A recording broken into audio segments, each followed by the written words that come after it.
Hello and welcome to our new reading session, The Chimpanzees I Love, Part 2.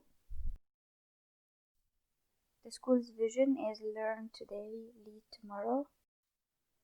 And this is the title. The author is Jane Goodall. The objectives of our lesson. This is page 58, The Mind of the Chimpanzees. And in this selection, in this text that we are reading, there are subtitles. This is the first subtitle, The Mind of the Chimpanzee. The writer Jane Goodall is going to talk about the mind and the capabilities of the brains of a chimp. The brain of a chimp. Animals are, Animals are much smarter than scientists used to think. I was told at school 50 years ago that only human beings have personalities, can think and reason, feel pain, or have emotions. Luckily, as a child, I had spent hours learning about animal behavior from my dog Rusty, so I knew none of that was true.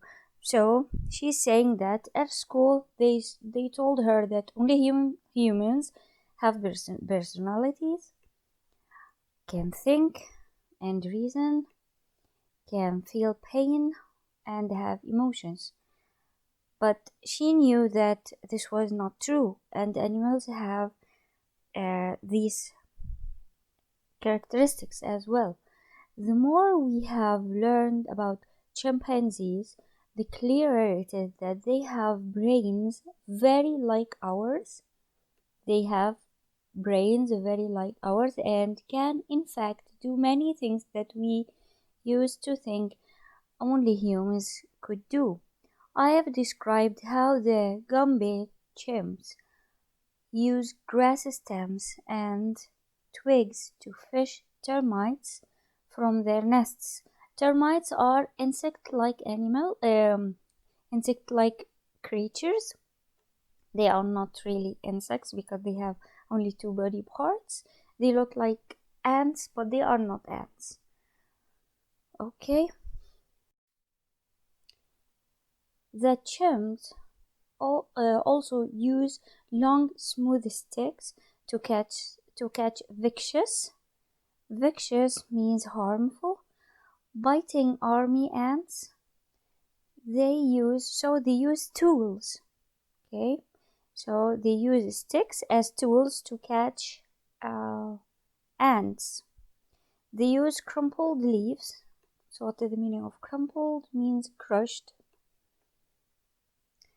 They use crumpled leaves to soak up water from hollows in trees that they cannot reach with their lips. Then, so they use the leaves to catch something from inside the hollow trees. Okay, then suck the homemade sponge. So they make tools. They make sticks, or they use sticks as tools to catch insects. They use leaves as sponges to catch things inside the trees. Okay, they wipe dirt from their bodies with leaf napkins, as if they make napkins with the leaves of trees and they clean their bodies with it. They use stout sticks to open up holes in trees to get at birds' nests and honey. So they go and use these sticks. Stout sticks means thick. Okay, to open holes in the trees to get to the nests of the birds, to eat the birds or the eggs, or to get to the honey of the bees, and as clubs to intimidate one another or other animals. And intimidate means to make fearful. They use the sticks to intimidate other animals. They pick up and throw rocks as missiles. You can say missiles or missiles. These are like weapons. In other parts of Africa, chimps have different tool using behaviors. So in the part that on the Gambia shore, she used to notice this behavior of the chimpanzees using sticks to do these things. But in other parts of Africa, the chimpanzees there have other tools. For instance, in West Africa and parts of Central Africa, they use two stones, a hammer, and an anvil.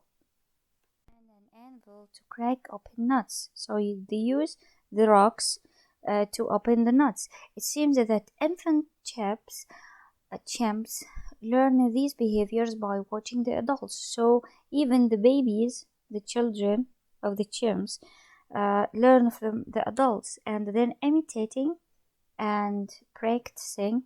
Imitating and practicing means this is learning what they have seen. So the chimps have their own primitive culture. They have also simple culture.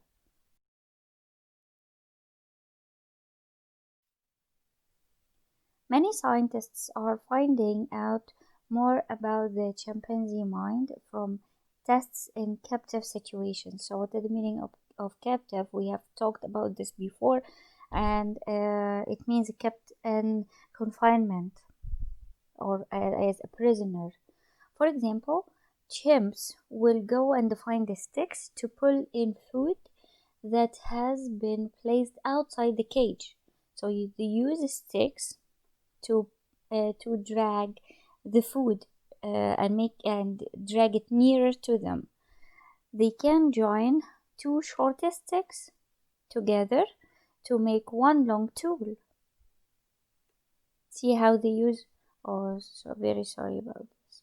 So they use the sticks to do different types of tools. Okay. They have excellent memories. This is one thing that I didn't know about chimpanzees, that they have memories. They remember the people that they have met before. After 11 years of separation, a female named Washu recognized the two humans who had brought her up when she was a baby chimp. She had two people who looked after her, and after 11 years from separation from them, she recognized them. So this is really fantastic. A chimp can plan what he or she is going to do. Often I have watched a chimp wake up, scratch himself slowly, gaze around in different directions, then suddenly get up, walk over to a clump of grass, carefully select a stem, trim it, cut the leaves, and then travel quite a long way to a termite mound.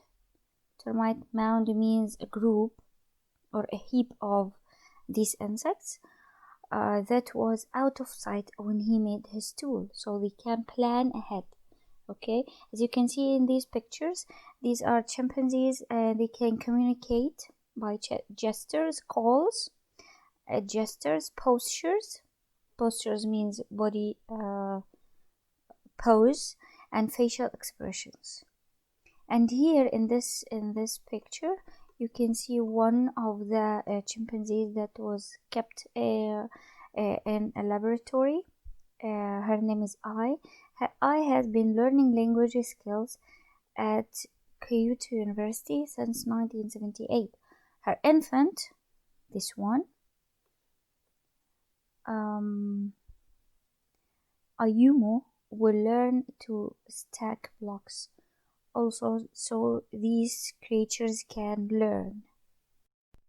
In this page, in this part, we're going to learn about communication experiments that were done on some chimpanzees in captivity. Here, the first one I'm going to start from here. Chimpanzees can be taught to do many of the things that we do, such as riding bicycles, sewing. Some love to draw or paint. Chimps can also recognize themselves in the mirrors, but they cannot learn to speak words. This is one deficiency they have. They can't learn to speak words, and this is not because they are not smart enough, but because they lack the vocal cord or the vocal system that humans have. So they do not have the same vocal cords.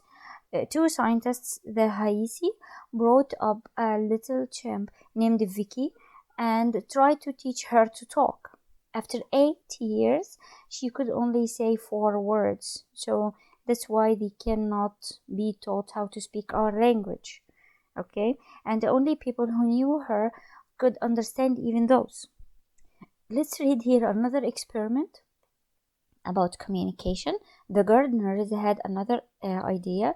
They got an infant chimpanzee, named her Washu, and began teaching her American Sign Language. American Sign Language, when they use their hands and their fingers to make signs to represent words and sounds. Okay, so they taught this chimpanzee the sign language as used by deaf people. Then other infant chimps were taught this language. Chimps can learn 300 signs or more, and they can invent signs, invent words. The chimp Lucy, so this was her name, Lucy, wanted, this is Lucy, which is an infant of Washu. Lucy wanted a Brazil nut, but not knowing its name, used 2 signs she knew and asked for a rock berry. Rock berry. This is how she described the nut. It looked like a berry, but it's hard, so it's a rock berry. So she can even invent. She knows the meaning of the words, and she can understand the things, the objects in front of her, and describe them. A fizzy soda became listen drink, a duck on a pond, water bird, and a piece of celery pipe food. Washu's adopted son, so Washu had an adopted son, learned 58 signs from Washu and 3 other signed chimps by the time he was 8 years old. He was never taught these signs by humans, so Washu and the chimps taught another chimpanzee the sign language, so they can teach each other.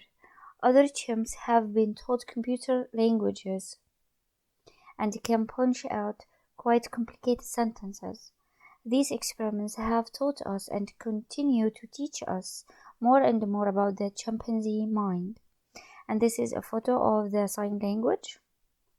And this is a simple question: did Lucy learn sign language? Yes, of course she learned this. Thank you so much. This is all for today. Thank you and goodbye.